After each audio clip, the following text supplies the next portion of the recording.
Job portals are my least favourite methodology, and I flipping love the internet. But it's factually the least likely to succeed of all of the routes to market for you as a contractor. We can use the job portals to our advantage, as I explained earlier. Remember the financial pyramid of success. The first rule of Job Portal Club is do not get despondent. No, it's a cattle market. It's a 1% chance success rate. By 1%, that means if you apply for 100 roles, statistically, you'll only ever get one. Make yourself findable and be found. As well as searching for roles, post your latest CV so you can be found. Set the settings to available if the job portal has that functionality. Just like the secret of comedy, timing is everything. The fresher, the better. You need to be on this every day. The older the role, the less likely it is still to be live, even if it says it is. If you can imagine a recruiter coming in the morning to 100 job applications, definitely within that list of 100 there's going to be a couple of candidates to go forward. So by day 2, even if you apply, they're not even going to see your application, let alone consider you for it. This is why you need to be on it the moment it comes out. However, old rules are still valid for connecting to recruiters. Remember the technique I mentioned earlier about building relationships with recruiters. Be methodical. Keep a solid log of all of your applications. More coming up very soon. And follow up, follow up, follow up. Don't pester, but systematically take each application through your funnel until it's exhausted. I'm going to explain 3 great practical ways for you now of how to track your applications. First up, spreadsheet. Here's an example on screen now, and you can download an example of this from our resource hub. The fields that you need to think about including in yours include date, company, contact name, role, notes, CV and/or cover letter version submitted, and crucial that is, job portal, contact date, status, follow-up dates, track. Better than a spreadsheet is to track your applications using Trello. If you haven't heard of it, Trello is an absolutely fabulous, free, online tool called a Kanban board, if you've heard of one of those. It's a fantastic tool for keeping dynamic, free-format lists. You can see across the top of the board here, you've got the different statuses that your application may be in, and each card represents an application. It's a great visual way to track all of your job applications. Better than Spreadsheet and Trello though is using one of the specific online job search apps that are available. One is called Hunter and one is called Job Hero. At the time of filming this video, there were both free and premium options for both of those tools. You can do a search for others, see what works for you. Let's break down the preparation or the before part of the interview process. First off, we want you to know your audience. So, first thing you should learn about is the organisation itself. Fairly self-explanatory, but spend a little while learning everything you can about the company from as many sources as you can.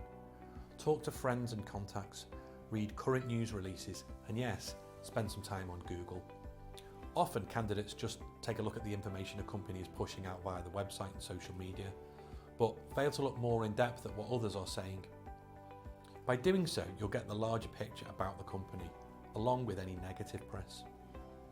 Get a sense of who the company is and how to embody a similar personality during your interview. Start by reading the company's blog and Facebook page. The tone of the company's content on these sites will speak volumes. Or try reading individual employees' blogs to figure out what type of work people do there. Twitter can also be an excellent resource because you can see what the company and its employees are talking about. Are they sarcastically bantering with each other?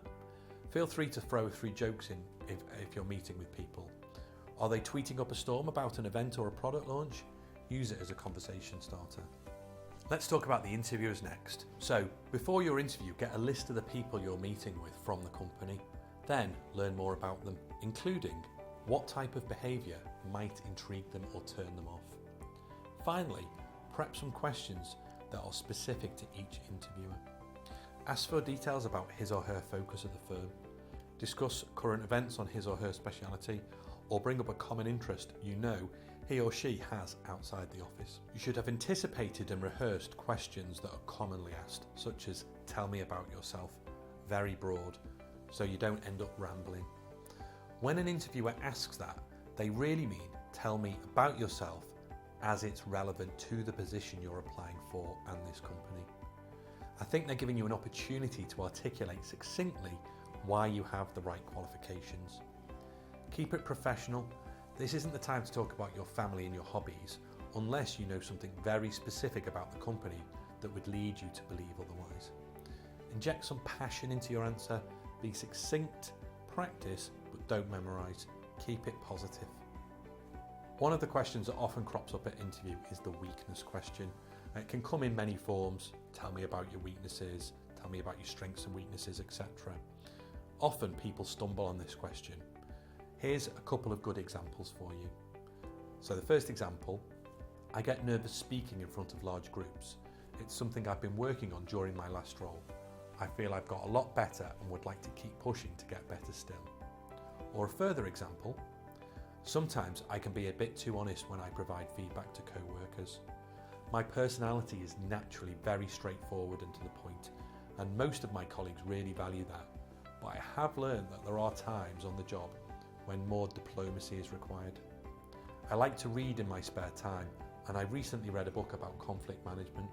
It really opened my eyes to the need to communicate differently with different people, so now I'm much better at providing constructive feedback, even if it always doesn't come naturally. They are great examples of how to articulate something that you're working on as a weakness. I can't even believe I'm going to cover this, but you need to dress and pack accordingly as well.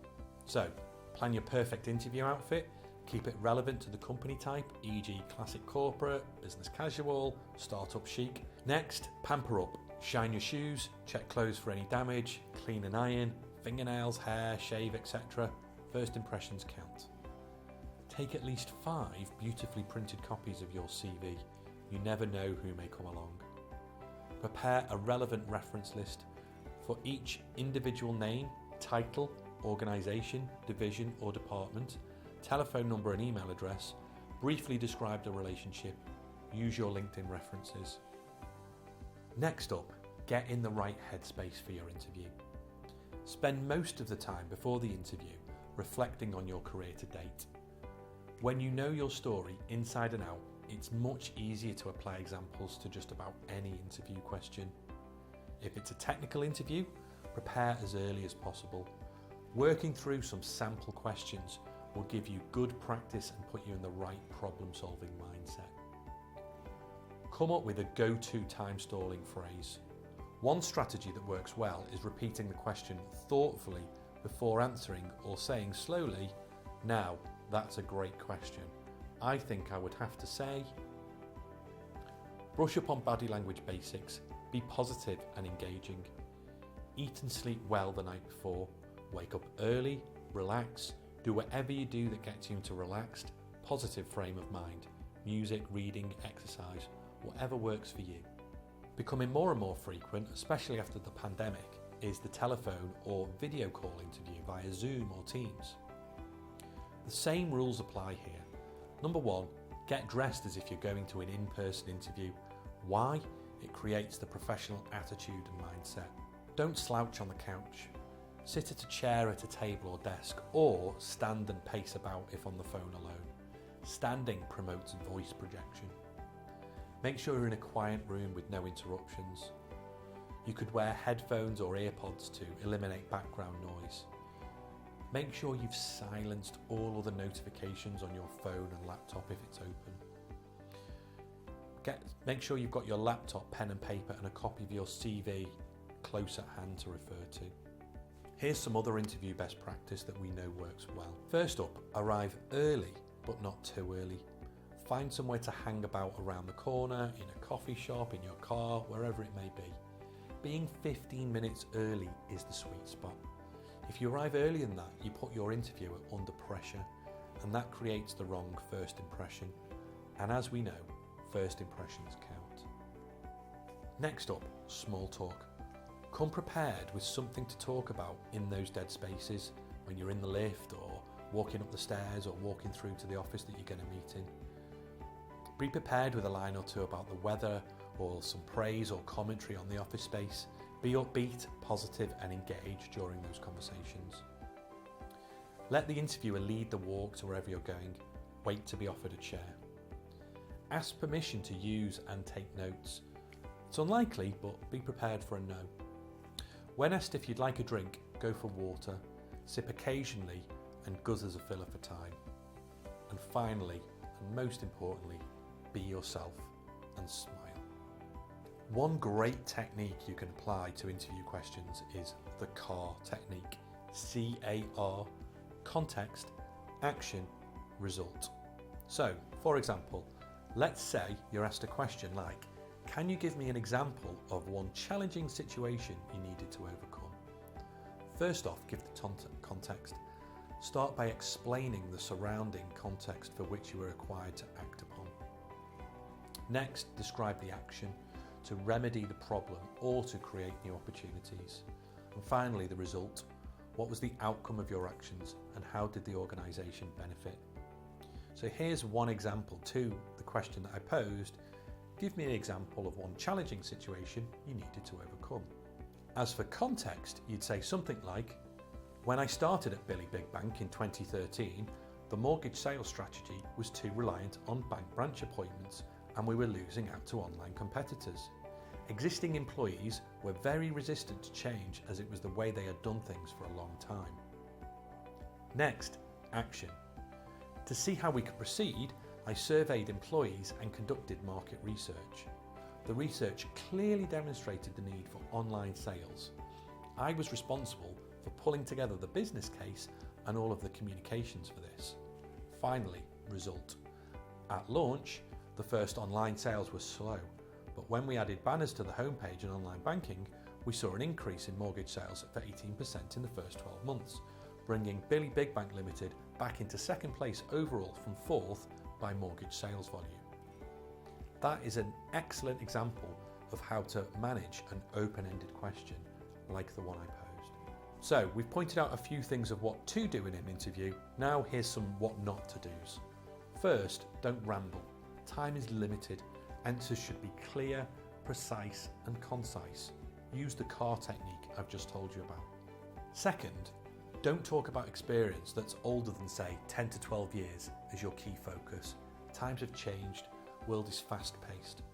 You can age yourself by talking about things that are now extinct. Next, don't share personal information unless directly asked. Yes, you'll love your spouse, kids, pets and Xbox, just not in an interview. And last, but by no means least, is what to do after the interview. Immediately after the interview, conduct a PIR, a post-interview review. Jot down what went well, what you'd like to improve on. Be objective, leave emotion at the door. It's one of the most important exercises to do post an interview.